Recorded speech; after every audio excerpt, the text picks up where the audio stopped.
The story starts off with this strange look encounter that still shows all 100 tries left. There's a girl just lying there, totally lifeless, and our MC is seriously puzzled about what's going on. With no other options on the table, he makes the choice to take his own life by shooting himself.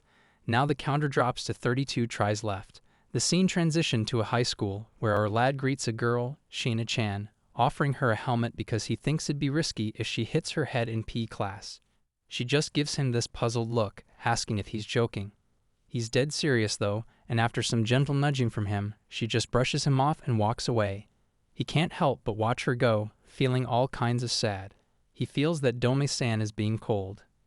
He rushes into class, apologizes for being late, and slumps into his seat, clearly frustrated. Someone whispers his name, Shiba Ora, and asks if he went to see that girl from the advanced class again.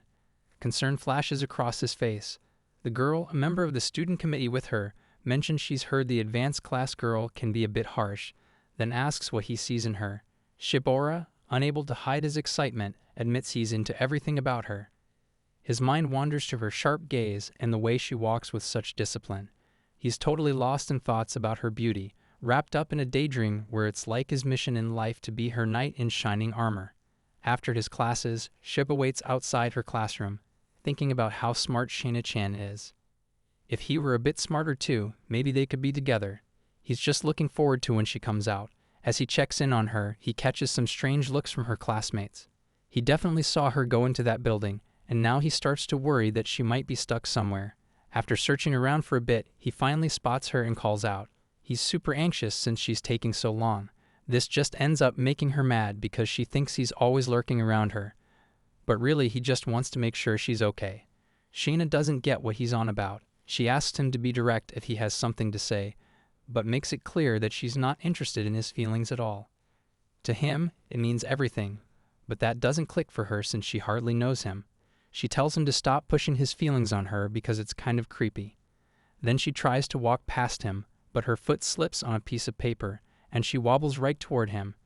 Just as he shouts to watch out, they end up crashing into each other. He thinks, not this again, and can't bear the thought of her getting hurt again. She tries to get him to snap out of it, and when he finally opens his eyes, he sees blood on her face. He rushes over to check onto her she is okay, and he is ready to call an ambulance, but then realizes it's just his own nosebleed. She's totally fine. He jokes to himself that maybe he almost died since his life flashed before his eyes. That makes her laugh, and she asks what he means by that. Seeing her smile makes him feel relieved. He's been working hard just to see that happen. There's a little flashback showing how he always tried to ask her out, but she was always super harsh and shot him down every time. He even starts crying over his bad luck. Still, she calls out to him, and there's some gratitude from her side. Eventually, she decides to give it a shot and agrees to go out with him. Fast forward to now, she's fussing with the blood stain, and Yugo starts wondering if that nosebleed got on her face, which kinda means maybe they accidentally kissed. He asks if they really did smooch by mistake, and that totally freaks her out. He quickly brushes that thought aside and tries to act all chill about it. As they step outside and get ready to cross the street, he's thinking maybe tomorrow he'll get another chance with her. But then, out of nowhere, a truck comes barreling around the corner, and it's about to hit Sheena. Yugo jumps into action to save her. When he finally comes to, he sees her lying there, lifeless right in front of him. He's left wondering why this keeps happening. Memories of her rush back, how she asked if he calmed down at the entrance ceremony and called him simple. Now in the present, his heart and breath race uncontrollably. He always tries to save her, but no matter what, it ends in disaster, and she just keeps dying. And here it is again, this time more brutal than ever. He pulls out the gun, thinking of her, and impulsively pulls the trigger. Now he's down to just 31 tries left. Back to square one, offering her a helmet in case she hits her head. But this time she doesn't even recognize him and ask who he is. She just brushes him off and walks away. She's forgetting him more with every attempt. Still, he's a bit relieved she remembers his charm. He figures it's a small price to pay since, honestly, he doesn't think his life means much anyway. Out of the blue, a woman shows up and asks if Yugo's gotten a little too chilled out with death. She's actually super hot, and Yugo's been through this whole thing about 69 times already. She points out that this was supposed to be a one-time deal, but he keeps going through it over and over. She warns him that he's gonna lose his mind soon. He can't believe she's bringing this up now. While he's talking about wanting to protect Sheena, he admits it might just be a surface-level thing. He even says he has no clue why he's so hooked on her. His hand starts shaking as he gets hit with a memory of her smile. That moment when she thanked him, it makes him feel so freaking happy. He realizes he can't even pin down when he started liking her.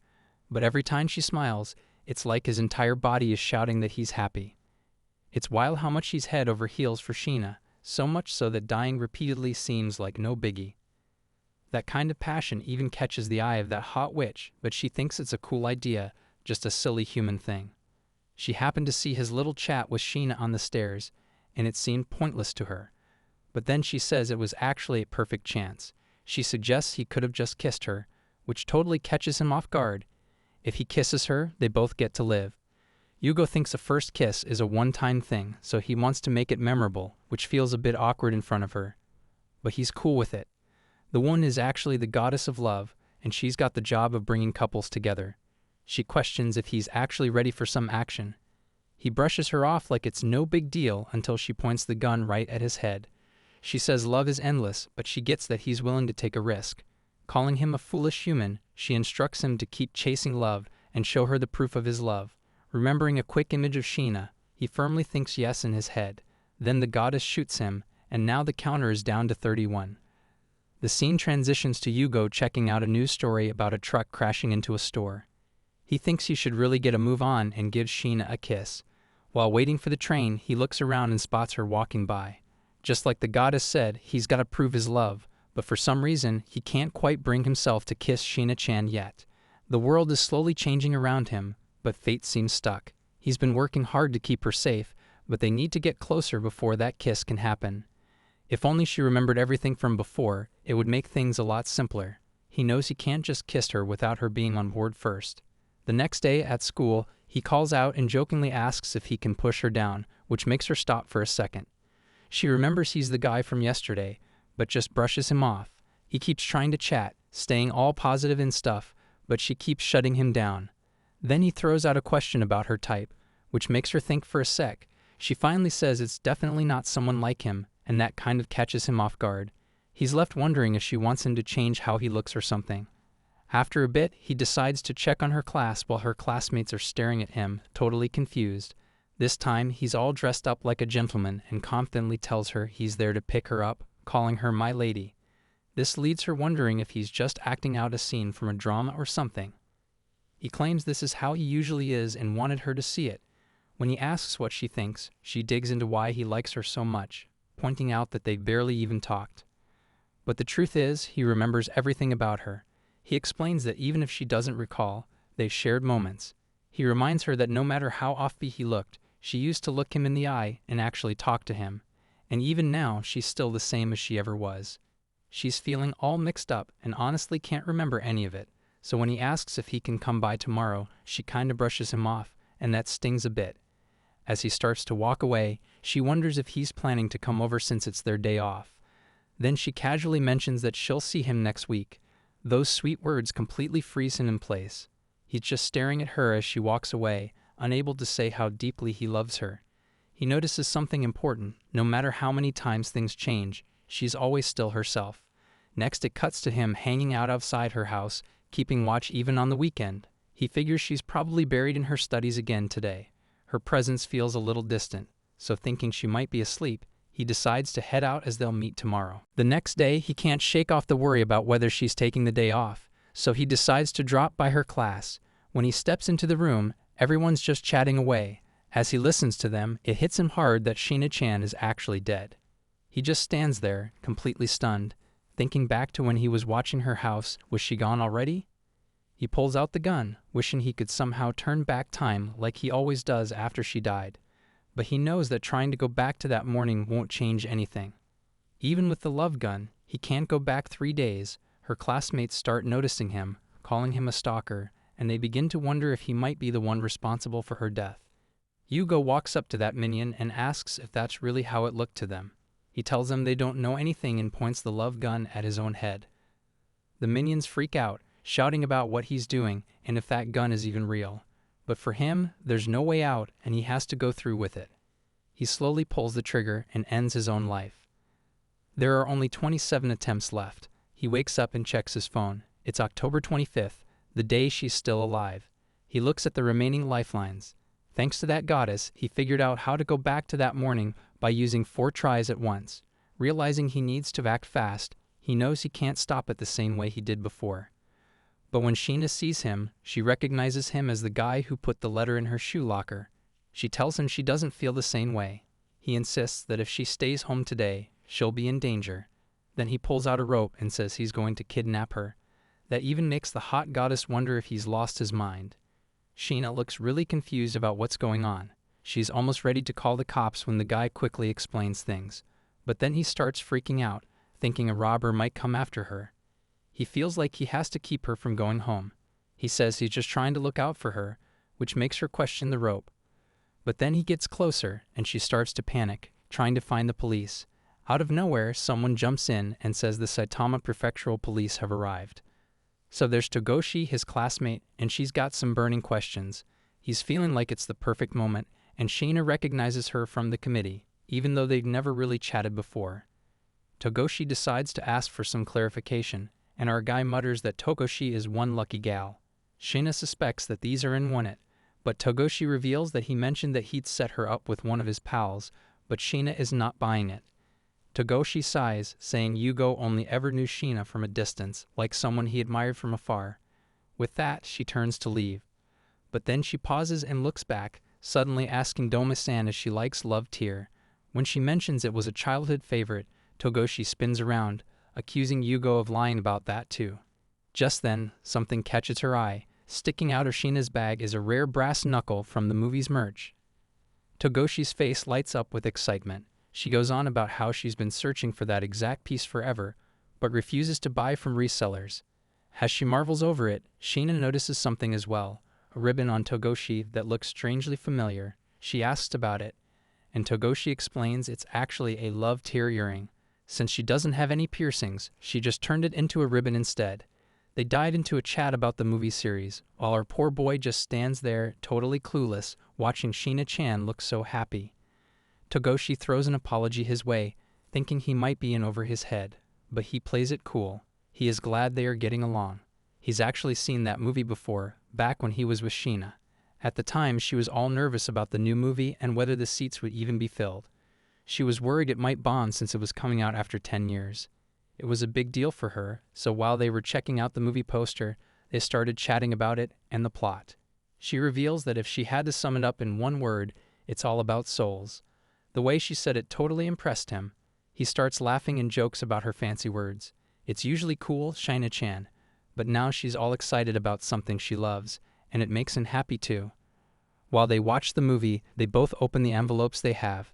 He pulls out what he thought was a ring, and she ends up with a gun. Sheena can't hide her excitement when she sees the brass knuckles he has, so he offers his item to her and they end up swapping. This is a memorable moment from their first date, and it's actually the first time she's shared something like this with someone. He's so happy he can't help but keep staring. Right now, he's just thinking about how he doesn't want to stir up any trouble. He's just a high schooler and a complete stranger to her. That's why he used Togoshi-san as a bridge, hoping to find some common ground. Deep down, he never wanted them to actually meet. It feels like the memory he shared with Sheena isn't just his anymore. Something private, something precious is slipping away. His thoughts wander to ridiculous extremes, half-joking ideas about the perfect kidnapping plan. Maybe they'll all head to Togoshi's place, or maybe he'll just tie Sheena-chan up with some rope and keep the moment to himself. Before the thought can spiral any further, Togoshi interrupts, cheerful and blunt. She announces that she's borrowing Sheena for a DVD marathon at her place. This makes Sheena wonder how he even knew she likes Love Tear and what's so bad about just staying home. Togoshi jumps in, saying it might be dangerous since she'd be alone there. She even gives our guy a little wink. The girls plan to meet at the station. Yugo thinks about offering to walk Sheena-chan there, hoping for a quiet moment alone with her. But before he can act, Togoshi calls him out. She steps in with a knowing look, cutting off whatever thank you speech he's about to give. There's a teasing edge to her tone as she questions his intentions, half joking but clearly suspicious that he's up to something strange. Yugo brushes it off with a confident smile, calling it his way of showing love. Togoshi pretends not to hear him and moves on. The scene shifts to her place where the girls are watching Love Tear. As the movie hits an emotional high, they both tear up a little, caught in the moment. Yugo, though, seems distracted. It's been a long time since he's been this close to Sheena-chan, even if the emotional distance still feels all over the place. Togoshi glances over and asks if he caught the homage scene. Yugo admits he wasn't really paying attention. That prompts her to question why he even came, especially since he had followed them in secret earlier. As the two bicker, Sheena watches them with mild curiosity and notes that they seem pretty close. Togoshi laughs it off, saying Yugo doesn't really have anyone else at school. She admits that when she found out he'd made a new friend, she felt a bit relieved. But Sheena quickly shuts that down. She doesn't consider herself his friend. Meanwhile, Yugo notes that the girl hit it off right away, and he can't help but think about how he's only ever really noticed her. But he can't imagine being like they were before. Togoshi finds out that Sheena had suspected her of conspiring with Shiba and immediately apologizes. But Sheena surprises her. For the first time, she opens up, her expression soft, almost shy. She admits that, despite everything, she's actually really happy. It's the first time she's ever shared something like this with someone, and it means a lot to her. This completely surprises our guy, and he can't help but just stare at her. Togoshi is really pumped to hear it too. This time, Yugo starts wondering if it's kind of selfish to think her smile should just be for him.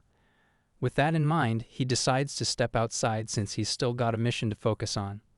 All geared up like he's about to run a marathon, he hangs out in front of Sheena's house, waiting for the robbers because he's decided he's going to take them all on. The next morning, the news reports that 3 men were arrested while attempting to break into a house. Togoshi, half distracted, casually tells Sheena the bathroom's free. But as the report plays in the background, something catches her ear. It happened near Sheena's neighborhood. Sheena freezes and is speechless. She remembers what Yugo said the day before, how she'd be in danger if she stayed home. Now it's all clicking into place. The timing, the warning, the strange way he insisted she come along. Her mind reels. It's too much to process. She's confused, unsettled, and starting to realize this might not be a coincidence at all. So how does our guy end up crossing paths with a drop-dead gorgeous goddess of love? Pure chance, and lucky for him, she's got a knack for watching genuine bonds between people. One moment, she fast-forwards to chapter 36 of his story, where he's still stuck in a dark place, thinking about ending it all. Then she rewinds to chapter 1, finding him just floating in the river. She jumps in to save him while he's pleading to be let go. The goddess learns that he ended up in an accident with the girl he likes. She crossed the Sansa River bridge first, and he just looked away. When the bridge collapsed, he tried to swim but got swept away. Next thing he knew, he woke up with the goddess. She tells him he's got to live the rest of his life. But he's like, I don't want to live without her. He's totally fallen for her and feels guilty for losing the girl he actually liked, who showed interest in him for once. While they were in the city, standing at the station during rush hour, she finally laid it all out there and admitted that she liked him too. Hearing that, the goddess asks if they were really in love. He tells her they were actually dating and both loved each other. Super hyped now, she jumps up and says he should have said something sooner because she thought it was one-sided. Then she introduces herself and gives him 2 options, live with her or die together. Faced with that, he suddenly decides to choose life. The goddess is stunned by his choice but reminds him it's her duty to keep loved ones together until the end. In return, Yugo asks if Sheena-chan can be brought back to life. She says yes, but only under one condition. But then she takes out a love gun and tells him to prove his love. He's on board, no problem. With tears in his eyes, he expresses his love for her. Right after that, she points the love gun at his head and shoots him, telling him to go now. After that, the goddess watches him from afar. They're just hanging around. Meanwhile, she can't wait and starts yelling for him to hurry up and kiss her. She even begins to question if they're really a couple. Seeing his sad face, she thinks it looks a bit childish and figures that fate will just have to run its course. While she's observing them, Sheena actually dies. Then our guy pulls out a cutter. The goddess freaks out and quickly grabs her gun, pushing it through reality while saying what he's showing isn't love but just his ego.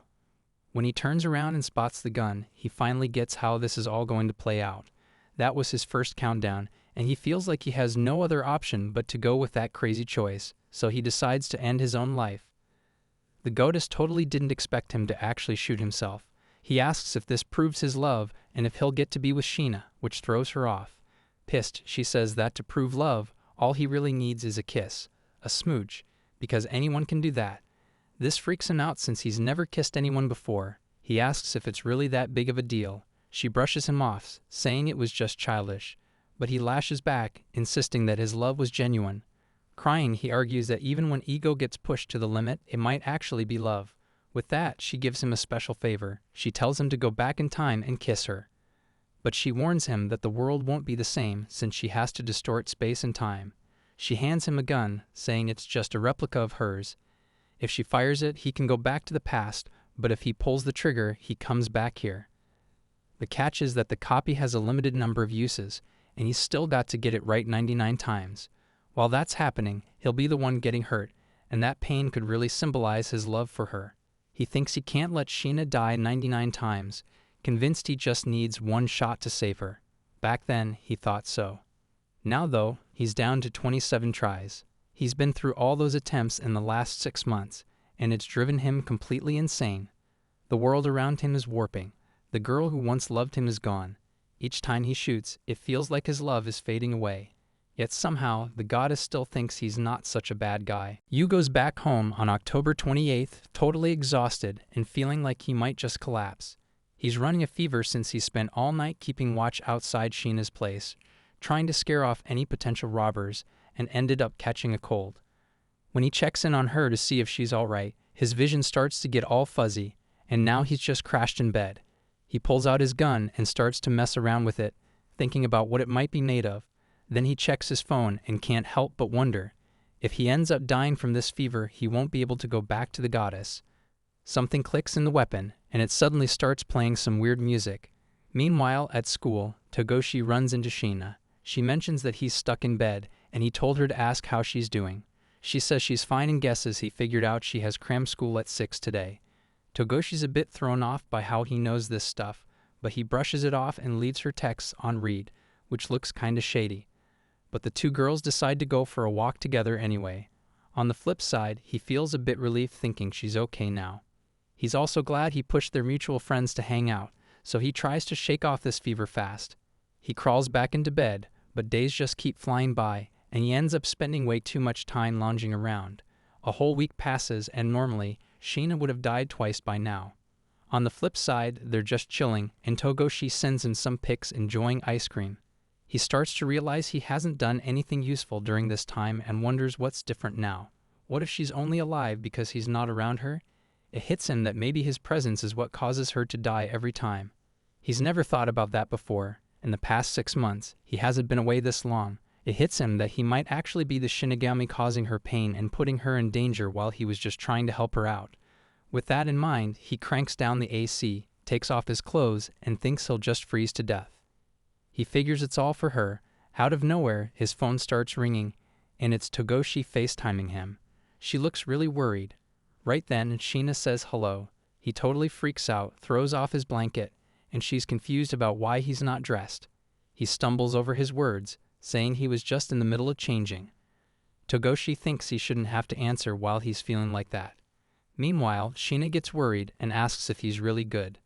But he starts to think about whether she really cares or if he just comes off as creepy. She reminds him that anyone would be concerned about someone who's been stuck in bed for 5 days. Plus, they have a mutual friend and even checked out Love Tear together. Her words sparked a memory. After the movie, they had both felt a little spark between them. Sheena had asked if he remembered the line from the film, the one about how they fought side by side. She claims it means their souls are connected. Their eyes meet. When she holds up her fist for a bump, he grabs her hand instead in a super romantic way, which makes her blush. But then she starts getting nervous. Right now, she hasn't changed a bit, and he wishes everything could stay this way forever. He's starting to feel a bit better. He jumps back on FaceTime, still hanging out without clothes. By next week, he's heading back to school, and he plans to tell her he likes her. He tells her to really listen because he has one last thing to say. Just as he's thinking about grabbing a cutter from behind him, this super hot goddess suddenly shows up. She looks fed up with waiting, which totally freaks him out. He's like, where did she even come from? She snatches his phone and tells Sheena-chan that her lifespan is almost up. She only has a few hours left that he granted her. Now he's completely lost. Neither he nor Sheena understands what the goddess is talking about. Sheena is especially confused. This whole lifespan business, the cryptic way the goddess speaks, It's all a bit much. But the goddess doesn't back down. She says fate can be cruel, that he risked everything, even tampered with destiny itself, just to save Sheena. Now the goddess insists it's Sheena's turn to think about him. And that means only one thing. She has to run to him and kiss him right now. Sheena's totally confused, but she hurries over to Yugo's place anyway.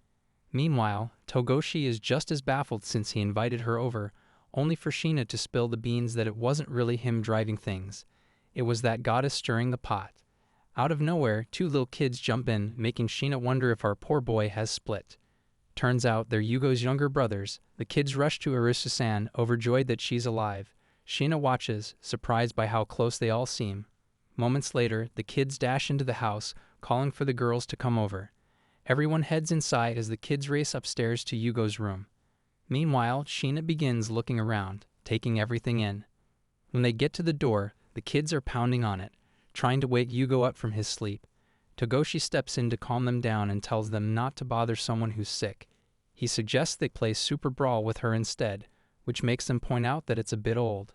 With no one answering, Togoshi decides to back off to play with the kids, while Sheena stands outside the room, deep in thought about whether something serious is going on and how bad that would be. She remembers what the goddess said about lifespan and reaches for the doorknob. When she opens the door, she's surprised to find the goddess munching on some snacks while her boy is all tied up. He seems pretty happy to see Sheena at his place. Just as she's about to say sorry for barging in, the goddess suddenly pulls out a gun and takes a shot at Sheena. But it only hits the doorknob, knocking it down. Yugo totally loses it at the goddess, freaked out that she might have hurt Sheena. Meanwhile, Sheena's just standing there, completely confused, shouting that none of this makes any sense. She's asking Yugo why he's chatting so casually with someone like her. Then she turns to the goddess and demands to know what she meant about lifespan, and if that means she's gonna die soon. The goddess just nods, confirming it. Yugo's totally confused when she brings up that he gave it to Sheena. She really needs to break it down for him. Meanwhile, Sheena asks if he's doing something for her. Just as he's about to say something, the goddess jumps in and tells Sheena to kiss this poor guy, which surprises them both. Sheena explains that she's just here because she got worried thinking that Yugo might be in trouble, but the goddess is impatient and wants to cut to the chase. She says a kiss isn't just about touching lips, it's an exchange of love. She insists that Sheena wouldn't be here if she didn't want to kiss, which freaks her out a bit. The goddess believes they can totally kiss, or else Sheena won't have much time left.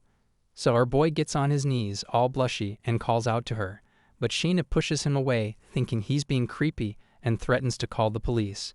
Still, she checks to see if he's okay. Out of nowhere, he grabs her arm, and she totally ends up falling into him. Just like that, we hit the peak of the story where they finally kiss.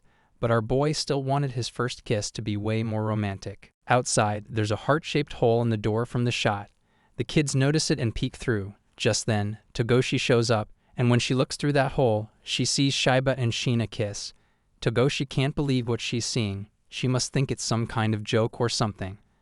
Meanwhile, he's dealing with the aftermath of getting hit, his back sore, his head's pounding, and now his heart's feeling weird too. When he finally opens his eyes and sees Sheena, that's when it hits him that the kiss is for real. He freaks out, backs off, and starts apologizing like crazy. He insists it doesn't count, claiming it was an accident. But the goddess chimes in, saying it was definitely a kiss and tells them both to just be happy about it. As he reaches out to her lips, he starts to think that it wasn't even a real kiss since he hasn't told her he likes her yet. Meanwhile, Sheena is feeling the same way, totally dreading the situation. Suddenly, Togoshi and the kids drop into the room, and there's this awkward silence.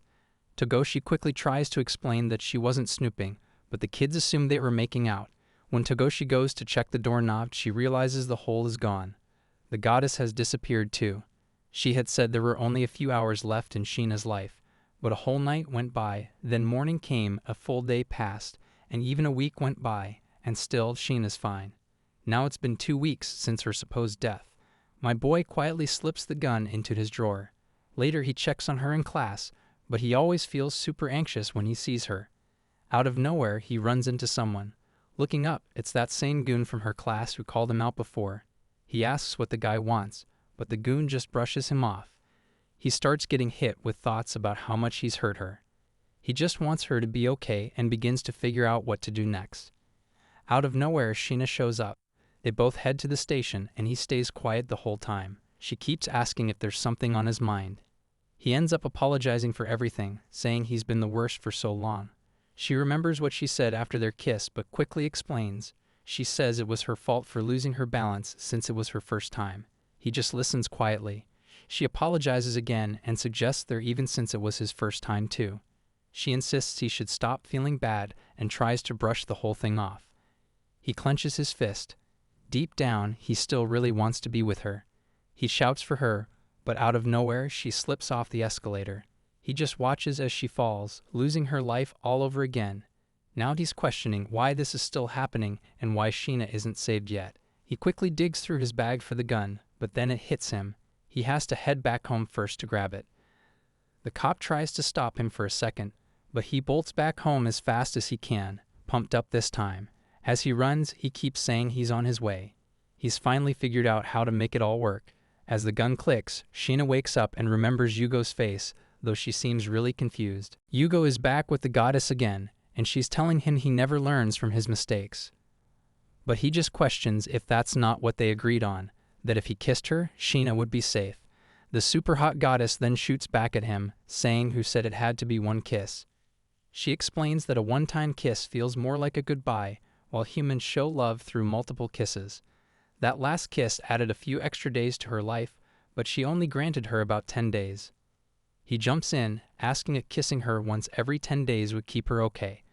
But the goddess clears it up, saying it doesn't work like that. It could vary from a day to a month, since each kiss affects lifespan differently. Love is one of those things that can't really be measured. Yugo is struggling with the whole lifespan thing. She explains that his lifespan is pretty much set in stone, and she can't even share the details with him. She reassures him that it's a long way off, so if he tries to take risks, he won't actually be able to go anywhere yet. It hits hard thinking about how much he puts himself out there to protect her. But he knows he can't stop her from eventually passing away. That's what leads him to think it's his fault. Maybe if he had done something differently back then, things could have turned out better. He gets stuck on the idea that if he keeps kissing her, she can stick around longer. But that's only until his own time runs out. What if he gets a bad cold or something worse happens? Then it would all come crashing down. He realizes her life is now tied to his, so she really can't live without him. Then the goddess jumps in, asking what he's waiting for or if something's off with the gun. He gets hit with some memories and questions whether she was behind it all, but she warns him to be careful because things might take a turn for the worse. Now back in his room, he feels like nothing's changed, but he's still holding on to his feelings for Sheena. He starts feeling guilty, even though he knows he's no longer in her heart or on her mind. No matter how many times things get rewritten, his love for her stays strong. He initially thought staying away was the right move and that everything was his fault. But it's really the opposite. This time, he's determined to kiss her properly because he wants her to keep living. Just as he's about to head to class, he hears someone call his name. It's Sheena, looking worn out and spotting him. He's caught off guard and wonders if she's really talking to him, surprised she remembers him at all. She just responds, asking how she could possibly forget. She grabs his hand, pulling him along with her. He's all mixed up, wondering if she remembers everything or if they're supposed to pretend to be strangers again. It's a lot to process, especially since he can't shake off the feeling that this change might be the bad one the goddess warned him about. Now that they're alone, he starts freaking out, half expecting her to lean in for a kiss. She opens up about this bizarre dream she had where she fell off an escalator and died.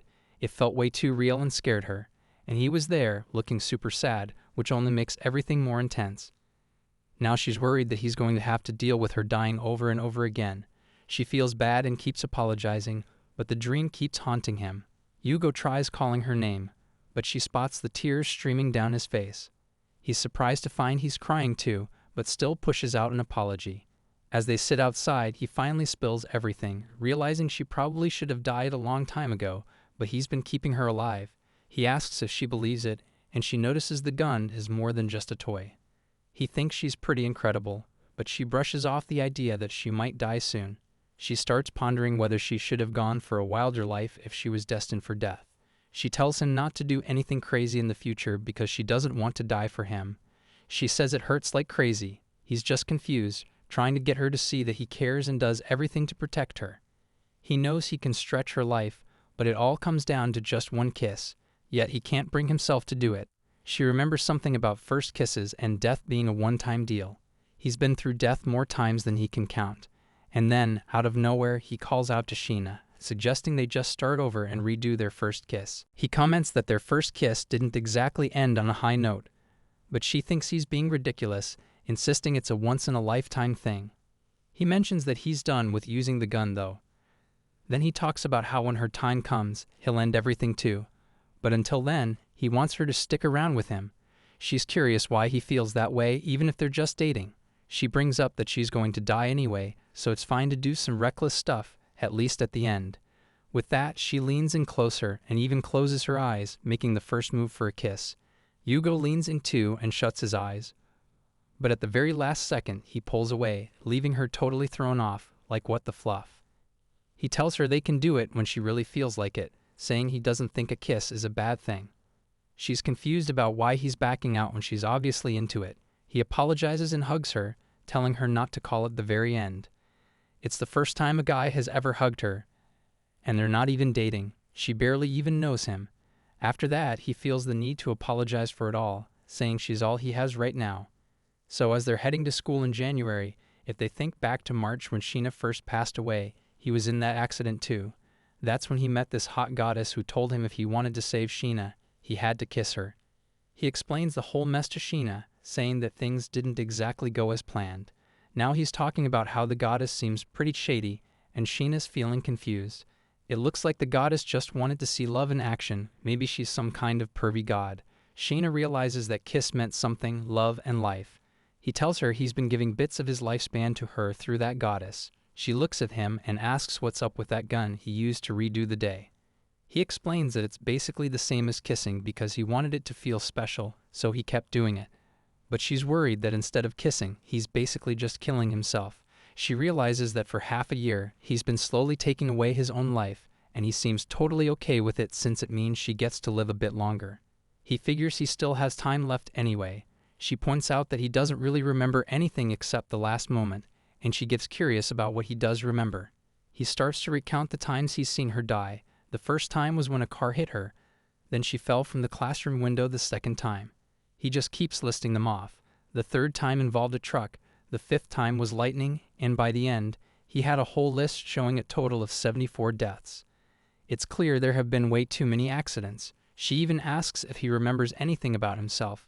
He mentions that he was mostly conscious up until he finally died, but adds that it's not really that scary anymore. He wonders if he's starting to forget too, but insists he remembers more about her than she does. She begins to think that maybe he's already broken. They wrap up the conversation with him saying he'll wait for her and warns her not to go near the escalator. But she's frustrated because she doesn't know that much about him, and it's confusing about how much he knows about her. She's got an exam coming up, but she can't take it because of all this stuff going on. It makes her think if Yugo really wants to keep living this way, even if it means he has to sacrifice his feelings, maybe someday they'll get closer. But she can't shake the feeling that Yugo might actually go that far. Plus, he's never told her he likes her. Then she sees some pictures of him just hanging out by himself, and it confuses her. She wonders if she was in those photos. The next day, Yugo shows up outside her house, not wanting to waste any time. He asks if she's thought about redoing their first kiss, and some of the neighbor minions overhear, but Sheena is feeling unsure about it all. She starts feeling like he's more of a stalker than anything else. She thinks a kiss should really be something that's shared between two people, not something tied to life or death. It should just come naturally, you know? While she's caught up in all these thoughts, she finds herself hit by something. And there's Yugo again. This time she sees him right next to her, crying and saying he's sorry. She's pretty sure he shed tears for her every time. She grabs Yugo, and out of nowhere, he just goes ahead and shoots himself. Now they're down to only 25 tries left. It's morning again, and he's outside her house asking if she slept well. She points out that he still hasn't told her he likes her. This really throws him off, and he starts freaking out nervously. She reminds him they technically never broke up, making him blush even more. The same minion is still lurking around, but Sheena-chan decides to take the leap. Thinking it wouldn't hurt, she leans in and tells him to share some life with her today. So they do it again, but this time, Sheena is just smoothly going in for the smooch. Here I am.